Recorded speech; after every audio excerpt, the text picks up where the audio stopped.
Hello বন্ধুরা, তোমরা সবাই কেমন আছো? দেখো বন্ধুরা, ঘুম থেকে উঠেই দেখি বৃষ্টি।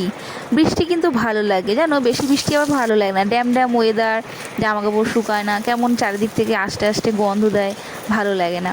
তো সকালবেলা ঘুম থেকে উঠেই রুটি আর সুজি খেয়ে নিলাম ব্রেকফাস্টে। তারপর মনটা বললো একটু খিচুড়ি হয়ে যাক। তারপর দেখো খিচুড়ি রান্না শুরু হলো। খিচুড়ি হলো, তার সাথে গরম গরম আলু ভাজা।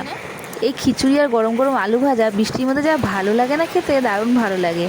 দুপুরে এই খেয়ে নিলাম, এই লাঞ্চে আমরা এই খিচুড়ি আর আলু ভাজা খেয়ে নিলাম। দেখো, তারপরেও দেখো প্রচুর বৃষ্টি হচ্ছে, বৃষ্টি আর যেন কমছেই না, সারাদিন শুধু বৃষ্টি আর বৃষ্টি। তোমাদের বৃষ্টি কেমন লাগে প্লিজ কমেন্ট করে জানিয়ে দিও। আর যদি আমার ভিডিও যদি সত্যি তোমাদের কাছে ভালো লেগে থাকে তাহলে প্লিজ লাইক করে দিও, সাবস্ক্রাইব করে দিও, আর প্লিজ কমেন্ট করে দিও, আর পাশে থেকো বন্ধুরা।